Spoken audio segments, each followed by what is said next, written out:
Hello दोस्तों, India के education sector में एक नया विवाद यानी कि कंट्रोवर्सी शुरू हो गई है। यूजीसी ने प्रमोशन ऑफ इक्विटी रेगुलेशंस 2026 नाम से एक नई नियमावली यानी कि रूल्स जारी किए हैं, जहां एक तरफ सरकार इसे कास्ट डिस्क्रिमिनेशन खत्म करने वाला मास्टर स्ट्रोक बता रही है, वहां दूसरी तरफ यूपी से लेकर उत्तराखंड तक स्वर्ण समाज ने इसके खिलाफ मोर्चा खोल दिया है। बरेली के सिटी मजिस्ट्रेट ने तो इसके विरोध में अपना इस्तीफा यानी कि रेजिग्नेशन तक दे दिया है। आज के इस वीडियो में हम समझेंगे कि आखिर इस बिल में ऐसा क्या है जिसने स्वर्णों को इतना नाराज कर दिया है। सबसे पहले समझते हैं नियम क्या है। यूजीसी के मुताबिक हर यूनिवर्सिटी और कॉलेज में अब इक्वल अपॉर्चुनिटी सेंटर बनाना मैंडेटरी होगा। इसका मकसद एससी, एसटी, ओबीसी, ईडब्ल्यूएस और दिव्यांग स्टूडेंट्स और स्टाफ को भेदभाव यानी कि डिस्क्रिमिनेशन से बचाना है। इन सेंटर्स को चलाने के लिए एक इक्विटी कमेटी बनेगी जिसमें टीचर्स, स्टूडेंट्स और सिविल सोसाइटी के लोग होंगे। ये कमेटी भेदभाव की शिकायतों की जांच करेगी और कार्रवाई करेगी। अब सवाल है कि विरोध का सबसे बड़ा कारण क्या है। यह है मिसयूज का डर। विरोध करने वालों का कहना है कि ये नियम जनरल कैटेगरी के हरासमेंट का जरिया बन सकते हैं। उनका तर्क है कि जैसे एससी एसटी एक्ट के गलत इस्तेमाल की शिकायतें आती हैं, वैसे ही इक्विटी कमेटी के जरिए किसी भी टीचर या स्टाफ को झूठे भेदभाव के आरोप में फंसाया जा सकता है। एमएलसी देवेंद्र प्रताप सिंह ने भी कहा कि जब आईपीसी और अब भारतीय न्याय संहिता में भेदभाव के लिए पहले से कानून है, तो इस अलग नियम की क्या जरूरत थी। नए नियम के मुताबिक कैंपस में इक्विटी स्क्वाड और इक्विटी एम्बेसडर्स बनाए जाएंगे जो हॉस्टल्स, लाइब्रेरीज और लैब्स पर नजर रखेंगे।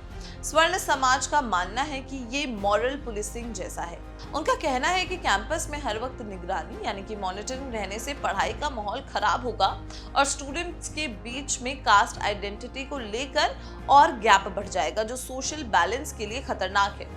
यूजीसी ने प्रावधान यानी कि प्रोविजन किया है कि शिकायतें यानी कि कंप्लेंट्स की पहचान गुप्त यानी कि कॉन्फिडेंशियल रखी जाएगी और गंभीर मामलों में तुरंत पुलिस को रिपोर्ट की जाएगी। विरोधियों का कहना है कि अगर पहचान गुप्त है तो नेचुरल जस्टिस कैसे होगा। आरोपी को पता ही नहीं चलेगा कि उस पर किसने और क्यों आरोप लगाया है। इससे एडमिनिस्ट्रेटिव डर पैदा होगा और लोग खुलकर बात करने या पढ़ने से कतराएंगे। अगला पॉइंट है यूनिवर्सिटीज की एकेडमिक फ्रीडम।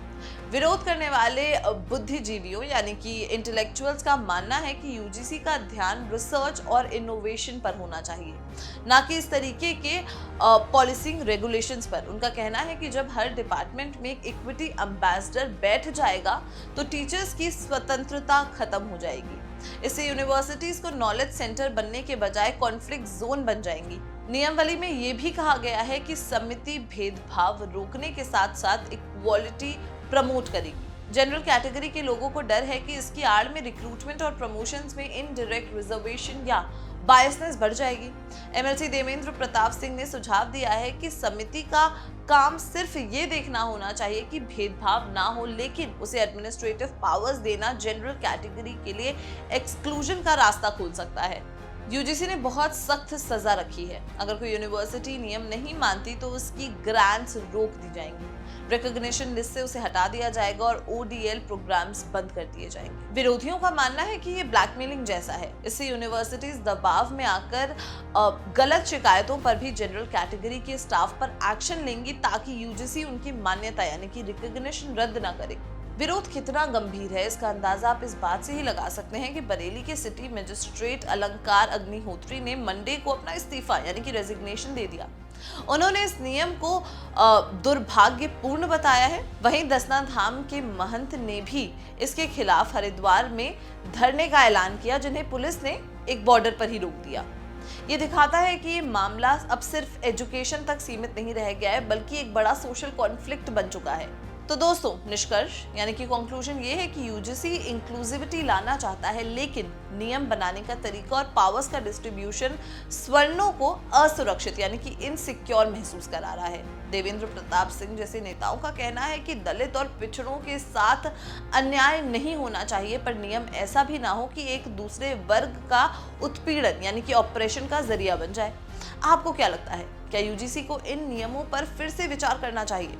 अपनी राय हमें कमेंट सेक्शन में जरूर बताएं और अगर ये वीडियो पसंद आई हो तो लाइक और शेयर करना बिल्कुल भी ना भूलें और देखते रहें जागरण जोश।